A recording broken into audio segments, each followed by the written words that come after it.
Clamençane est une commune française, située dans le département des Alpes de Haute-Provence, en région Provence-Alpes-Côte d'Azur. Ses habitants sont appelés les Clamençanais.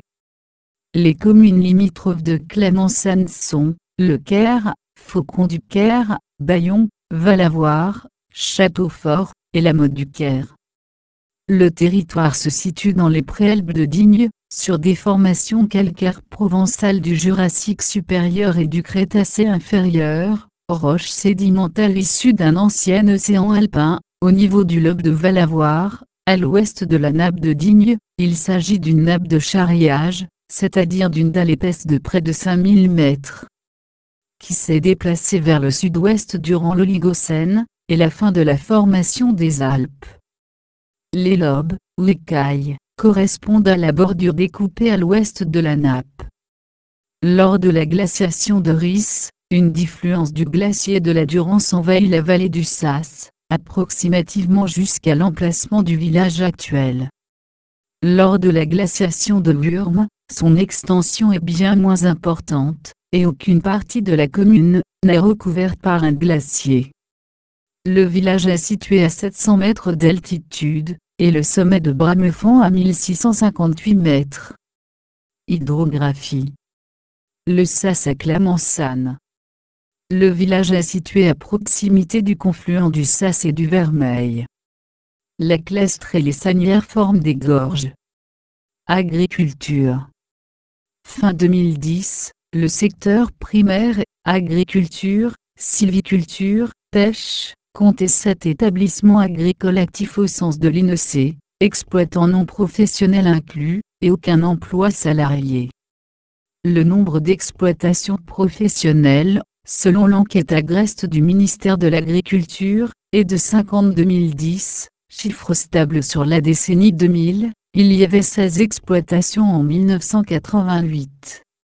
Actuellement, ces exploitants sont essentiellement tournés vers l'élevage ovin et l'arboriculture. De 1988 à 2000, la surface agricole utile, SAU, a fortement baissé, de 483 hectares à 300 hectares. La SAU est ensuite restée stable lors de la dernière décennie à 298 hectares. Les agriculteurs de la commune de Clamençane ont droit à 2 labels appellation d'origine contrôlée, AOC, huile essentielle de lavande de Haute-Provence et Banon, et à 9 labels indication géographique protégée, IGP, pommes des Alpes de Haute-Durance, miel de Provence, agneau de Sisteron, Alpes de Haute-Provence. IGP, blanc, rouge et rosé et VDP de Méditerranée blanc, rouge et rosé. Aucune des 198 communes du département n'est en zone de risque sismique nul. L'ancien canton de la Motte-du-Caire, auquel appartenait Clamençane, est en zone A, risque très faible, mais non négligeable, selon la classification déterministe de 1991, basée sur les séismes historiques, et en zone 4, risque moyen, selon la classification probabiliste EC8 de 2011. Les tremblements de terre ressentis de la manière la plus sensible dans la commune sont ceux du 31 octobre 1997, avec une intensité macro-sismique de seulement 3 sur l'échelle MSK, l'épicentre étant situé à Praut-Bléone, et celui du 25 février 2001, avec une intensité de 2, épicentre au large de Nice. La commune de Clamençane est également exposée à 3 autres risques naturels, les feux de forêt, les inondations, dans la vallée de la Sasse et de ses affluents, et les mouvements de terrain. La commune de Clamençane n'est exposée à aucun des risques d'origine technologique recensés par la préfecture. Aucun plan de prévention des risques naturels prévisibles, PPR, n'existe pour la commune et le DICRIM n'existe pas non plus. L'histoire démographique de Clamençane, après la saignée des XIVe et XVe siècles, et le long mouvement de croissance jusqu'au début du XIXe siècle, est marquée par une période d'étale, où la population reste relativement stable à un niveau élevé. Cette période dure des années 1810 à 1851. L'exode rural provoque ensuite un mouvement de baisse de la population de longue durée. En 1921, la commune enregistre la perte de plus de la moitié de sa population par rapport au maximum historique de 1821. Le mouvement de baisse ne s'interrompt définitivement que dans les années 1970. Depuis, la population est repartie à la hausse. Toponymie. La localité apparaît pour la première fois dans les textes en 1200, selon Charles Rostin, qui cite la forme de Clémensiana, en 1203 selon Ernest Nègre, Clémenciana. Les toponymistes sont unanimes, il s'agit d'une personne qui a donné son nom à un lieu, un Clémentius, selon Rostin, et le couple Fénier, un Clémentianus, selon Ernest Nègre. Histoire. Dans l'Antiquité, le territoire de Clémençane fait partie de celui des Sogiontiques, Sogionti, dont le territoire s'étend du sud des Baronnies à la Durance, et recouvre une partie du massif des Monges. Les Sogiontiques sont fédérés aux Vaucons, et après la conquête romaine, ils sont rattachés avec eux à la province romaine de Narbonnaise. Au IIe siècle, ils sont détachés des Vaucons, et forment une civitas distincte, avec pour capitale Segustero, Sisteron. Oratoire commémorant la présence des hospitaliers à Clémençane, construit selon un modèle courant dans la vallée de la Sasse. En arrière-plan, la montagne Saint-Amand. Selon Olivier Merlin, les Templiers vinrent s'installer à la Clastre. Jean-Jacques Durbec et Raymond Collier ne signalent pourtant aucune implantation templière sur la commune. Il peut s'agir d'une confusion fréquente avec les hospitaliers. Ceux-ci s'installent à Claré en 1149, et fondent ensuite un membre à Clémençane, après 1149, et avant 1237.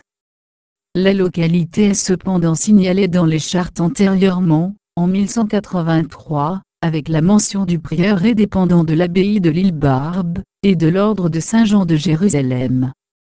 La communauté relevait de la viguerie de Sisteron.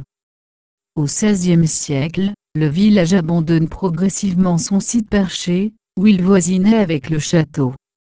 Révolution française. Au début de la Révolution française, la nouvelle de la prise de la Bastille est accueillie favorablement, mais provoque un phénomène de peur collective d'une réaction aristocratique.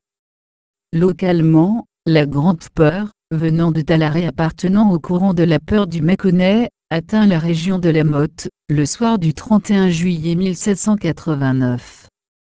Les consuls de la communauté villageoise sont prévenus qu'une troupe de 5 à 6 000 brigands se dirige vers la Haute-Provence après avoir pillé le Dauphiné. Les communautés de la Motte, Saint-Genier, Othon, Clémençane, Curban, Bayon et Claré constituent ensemble une troupe de 700 hommes armés. Elles mettent le marquis-duc de Beaujeu à sa tête, qui décide de se porter au devant du danger en allant surveiller les bacs sur la Durance. Dès le 2 août, l'affolement retombe, les faits divers à l'origine des rumeurs étant éclaircis. Mais un changement important a eu lieu, les communautés se sont armées, organisées pour se défendre et défendre leurs voisins. Un sentiment de solidarité est né à l'intérieur des communautés et entre communautés voisines, et les consuls décident de maintenir les gardes nationales.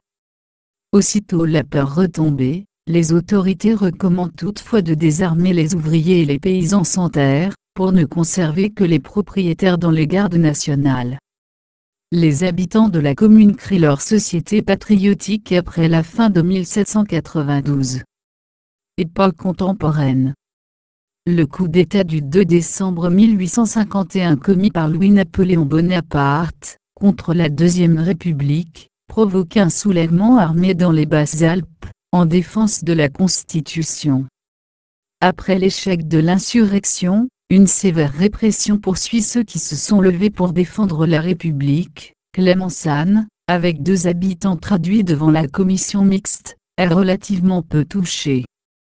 Comme de nombreuses communes du département, Clémençane se dote d'écoles bien avant les lois Jules Ferry. En 1863, elle compte déjà une école dispensant une instruction primaire aux garçons, et une école de filles, bien que la loi Fallou, 1851, n'impose l'ouverture d'une école de filles jusqu'aux communes de plus de 800 habitants.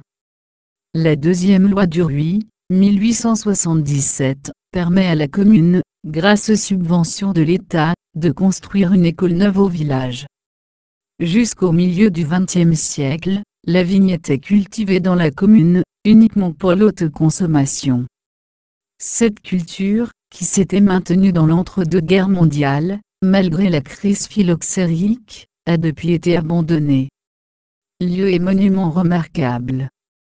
L'église Notre-Dame, 1830-1831, jugée élégante par Raymond Collier, possède une voûte en berceau brisé, coiffant une nef flanquée de 2 collatéraux. Elle possède 6 vitraux ornés. Le retable et son tableau représentant la création des anges, du XVIIIe siècle, sont classés monuments historiques au titre objet. La chapelle Saint-Amand, construite sur un escarpement, dans un site occupé dans l'Antiquité, a été restaurée en 1999-2000. Le pèlerinage ancien, interrompu au XXe siècle, a repris dans les années 2000. L'oratoire Notre-Dame, au lieu-dit la Clestre, est sur un emplacement probable du prieur et des hospitaliers. Meule d'un fourrage chaud. Cluse dans la vallée de la Sasse. Pont Noir. Ancien village en ruine.